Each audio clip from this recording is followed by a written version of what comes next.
Mesdames et messieurs, chères Françaises, chers Français, la France est l'un des plus beaux pays du monde, mais avec une fracture humaine qui fait que notre pays va mal. Oui, très mal. Cela fait plus de 50 ans que cette situation perdure. Oui, la cohésion sociale et nationale n'ont pas, je dirais, non plus une priorité pour les politiques. Nous avons une population qui subit la politique sans rien dire. Et lorsqu'elle veut réagir, très souvent, le système la muselle ou la traite de complice ou de complotiste. Et il y a 50 ans, voire plus, cette situation était catastrophique.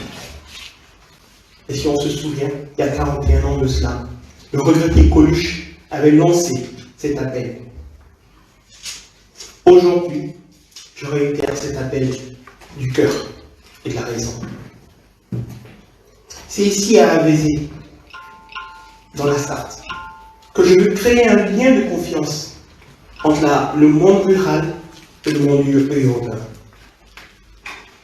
C'est auprès des élus, parfois oubliés, mais pas moins investis dans leur engagement, leur attachement aux valeurs que je porte également, que je veux édifier un monde nouveau, une nouvelle relation avec la République. Le monde rural ne doit plus être synonyme de retraite, de résidence secondaire, de désert gouvernemental, économique, social ou médical, mais au contraire, elle doit redevenir un lieu de priorité, de nécessité, de force et d'ancrage dans la nation. Aucun pan de la société ne doit être oublié ou délaissé. En effet, les habitants des communes rurales, les jeunes des quartiers dits sensibles, les populations en détresse, la communauté LGBT, les femmes, les chômeurs, les invisibles de 5 heures du matin, les policiers, les pompiers, les gendarmes, les militaires, le personnel médical, les artistes, les intermittents du spectacle, les banlieusards, les communautés religieuses et athées, les Français issus de l'immigration. J'en oublierai certainement d'autres, dont la liste est longue. Cela montre notre diversité, qui forme le peuple français, surtout celui qui guide les orientations des politiciens et participe à la démocratie en allant voter, en consommant la démocratie. Le peuple français continue à croire en son destin, aux promesses faites par les politiques, et surtout à avoir des regrets, car ces politiciens viennent pour avoir les votes aux différentes élections. Je crois qu'il est temps de répondre à ces professionnels de la politique qui, depuis des années, ne nous font plus évoluer dans notre quotidien. Ils ne font que nous utiliser comme du bétail électoral pour obtenir des postes. Puis, manque la distance avec nous. Il est temps, le peuple.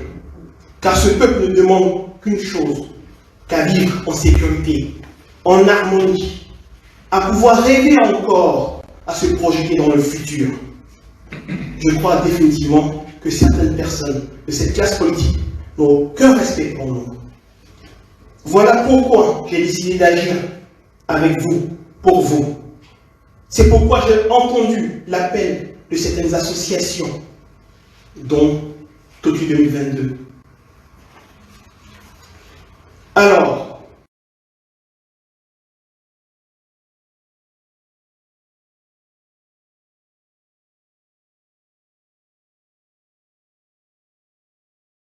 je vous demande, soutenons-nous mutuellement. Mettons-nous à la tâche. Mobilisons-nous ensemble pour faire valoir l'égalité, la liberté, l'équité et surtout la dignité. Il est temps de s'occuper des Françaises et des Français, plutôt que de s'occuper des partis politiques. La France n'est pas un parti politique, la France est une république. Ou encore, d'autres s'occupent de leur petit noyau familial. La France est un grand pays, capable de nous garantir à tous et à toutes la liberté d'action, tout en prenant et permettant l'égalité des chances, la fraternité républicaine. Et son atout dans tout cela, c'est son espace francophone, appelé communément la francophonie. Sa zone et sa voix dans l'Europe. En janvier, en 2022, la France va pouvoir être présidente de l'Union européenne.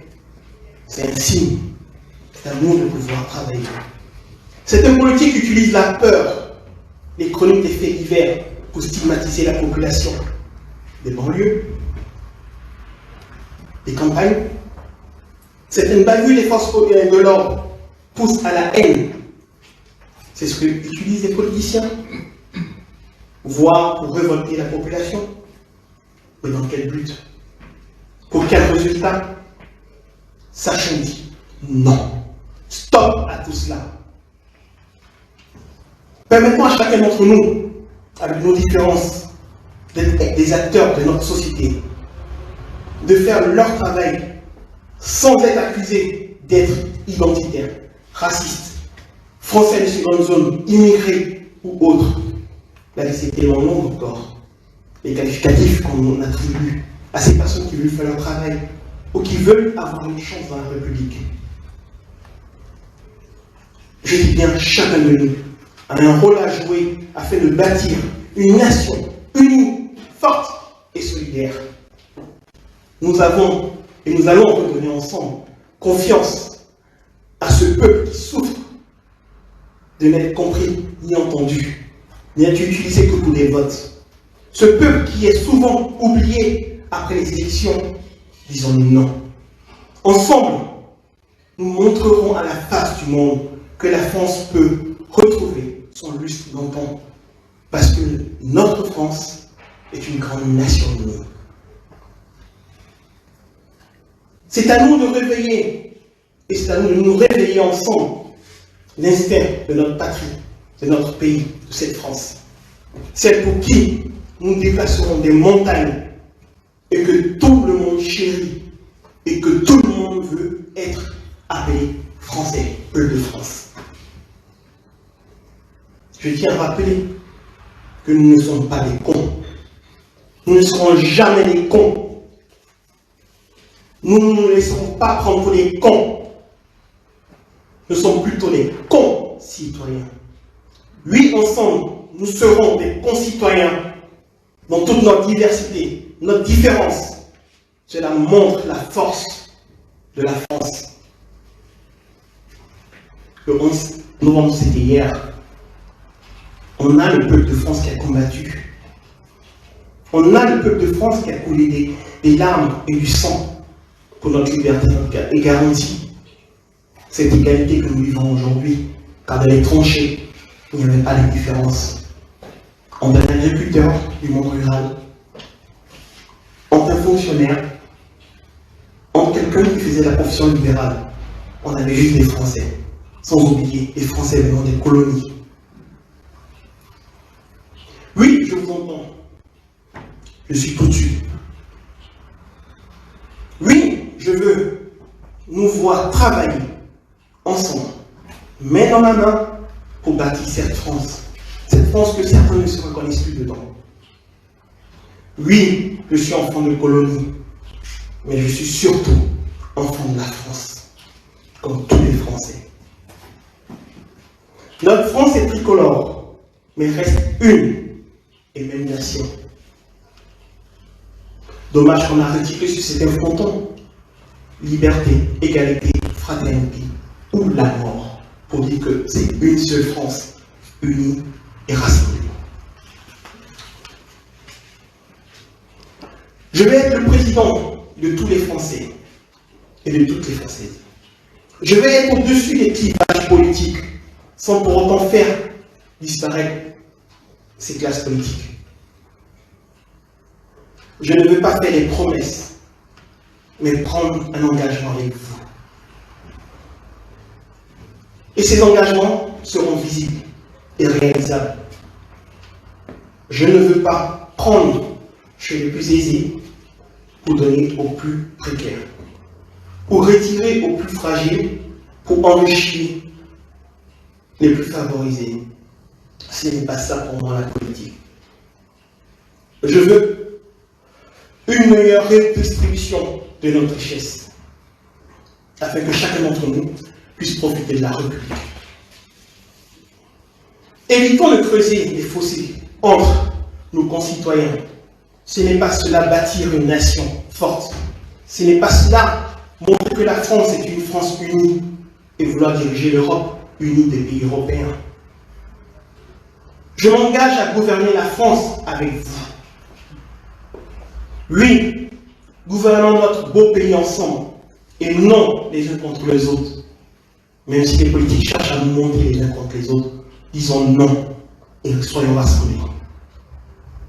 Et si nous valorisons notre diversité pour en faire une force pour nos territoires, pour élargir nos compétences et nos spectres pour les mondes futurs et pour nos enfants. Notre différence est une force. Alors faisons de cette richesse un acquis pour chacun d'entre nous. J'ai foi en chacun d'entre nous. J'ai foi en vous, le peuple français.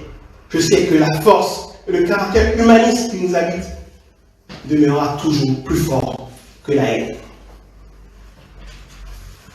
Je connais notre volonté de protéger notre France et de protéger au-delà de la France notre planète. Je sais que les extrémistes font peur. Oui, ils font peur. Mais ils sont aussi français. On ne peut pas les retirer de la France. Ils sont français. Une chose est sûre, l'ignorance fait peur. Mais pour mieux vivre ensemble, apprenons à nous connaître. Si on apprend à se connaître, on pourra aller au-delà de nos différences. Parce qu'on verra l'unité, on verra la France. Faisons tomber les barrières invisibles qui détruisent notre unité nationale. Évitons la désinformation, la stigmatisation, le racisme et même des agressions par rapport à des communautés. Une loi ici pour la communauté qui est tout le temps citée à la télévision. Pourtant, ils sont français. Ils ne viennent pas d'ailleurs, ils ne viennent pas de notre planète. On attaque à la fois les musulmans, les juifs, les chrétiens maintenant. Mais où va la France? Cette belle France que je reconnais, cette France qui nous tient tous. Les politiques, les médias, doivent, au nom de la cohésion sociale, éviter de diviser notre nation. Nous sommes un peuple, une république. Notre nation est une et indivisible dans toute sa diversité et sa différence. Dans toutes ses composantes. Car, comme les métiers, comme les connaissances, tout cela, c'est une diversité, c'est une différence, et c'est une richesse pour la France.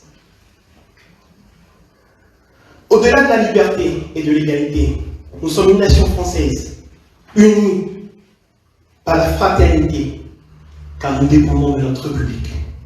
Nous sommes la France, nous sommes cette belle France, chacun d'entre nous. Oui, je vous l'ai dit, beaucoup réclamaient d'avoir un candidat capable d'écouter et d'être proche du citoyen, capable de devenir la base, qui n'est pas une élite.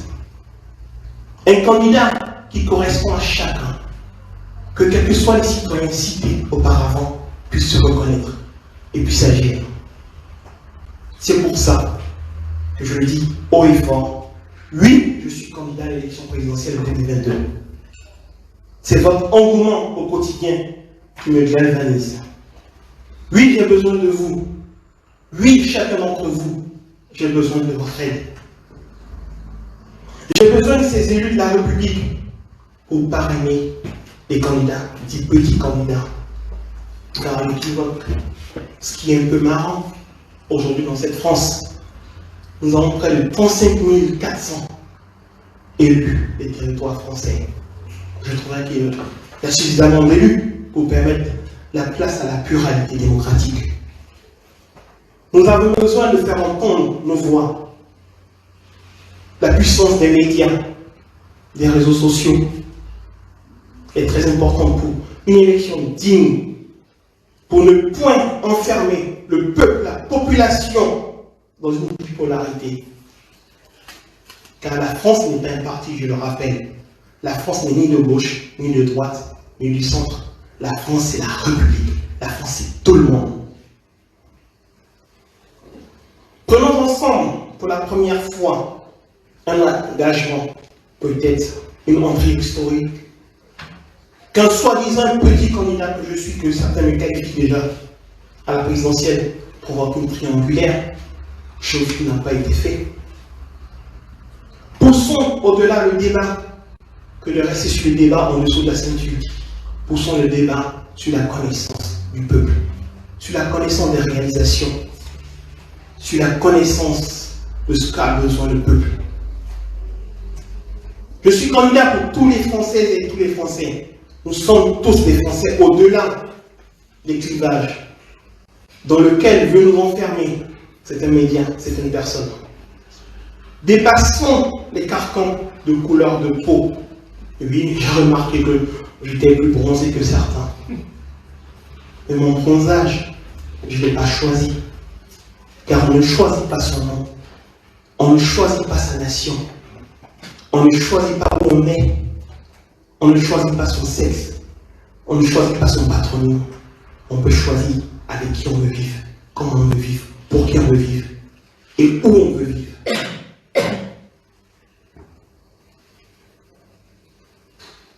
Si nous regardons cette France dans sa diversité, on veut nous mettre dans des plots par rapport à des confessions religieuses, en disant la France est chrétienne, la France est musulmane, la France est juive. Mais la France a le droit à la liberté de culte. Chacun est libre de faire ce qu'il veut dans sa foi personnelle, même d'être athée ou agnostique, et simplement de pouvoir vivre en paix et de rêver encore. Quand je vois les jugements par rapport à la situation de certains territoires, aujourd'hui, la lumière est mise sur certains territoires, mais ça fait plusieurs années qu'on attend des actions réelles, concrètes. Quand je vois des débats sur les tenues vestimentaires, est-ce là que la France a besoin? Nos chercheurs ont-ils besoin d'une tenue vestimentaire? Nos médecins? Ils ont juste besoin d'éléments pour travailler. Ils ont juste besoin de croire en la République. Aidons-les à croire encore plus. Aidez-les. On pourra dire, oui, c'est la France. Cette France qui est toute oui. Cette France qui écoute son peuple. Cette France qui est totalement en avant. Soyons unis pour repartir notre parti, qui est la France. Notre patrie qui nous attend et qui nous aime tant. Et vont ensemble pour améliorer nos conditions de vie. La France est notre trésor, protégeons-la. Valorisons notre culture et notre savoir-faire. N'ayons plus peur de nos concitoyens et pensons plutôt à ce que chacun peut nous apporter. Françaises, Français, peu importe vos origines, peu importe vos croyances, peu importe la région où vous vivez, chérissez notre France et battons-nous pour la France et non pour les partis politiques et non pour les opinions qui nous divisent. Je compte sur vous autant que vous êtes. Vous pouvez compter aussi sur moi. Pour mener une belle campagne avec vous, j'ai besoin de vous. Pour que cette campagne soit humaine, ouverte, respectueuse. Je vais être à vos côtés, vous entendre, vous écouter et appliquer ce que vous me demandez. Et ne pas mettre de distance avec vous. Car la République choisit un homme, un leader, ne choisit pas un tyran. Je suis votre candidat. Je suis prêt à tracer un nouveau chemin qui permettra de rassembler ce peuple français, de redorer notre image à l'international, de coopérer avec tous les pays, de ne plus nous intéresser aux politiques de certains pays, en voulant les diriger, mais en mettant une coopération à travers notre espace de la francophonie, qui est un espace qui est très fort, qui apportera beaucoup à la France, car on ne dira plus la France-Afrique, la France-Asie, la France-Orient, on dira simplement la francophonie et la France en avant. On voit nos territoires d'outre-mer qui sont souvent laissés et délaissés, qui sont marginalisés. Battons-nous tous ensemble, car plus nous sommes rassemblés, nous serons forts. Comme on le dit, papa, je dis bien, seul on va vite, ensemble on va loin. Osons la France de demain, mais osons-la avec nous, plus contre nous. Vive la République, vive la France.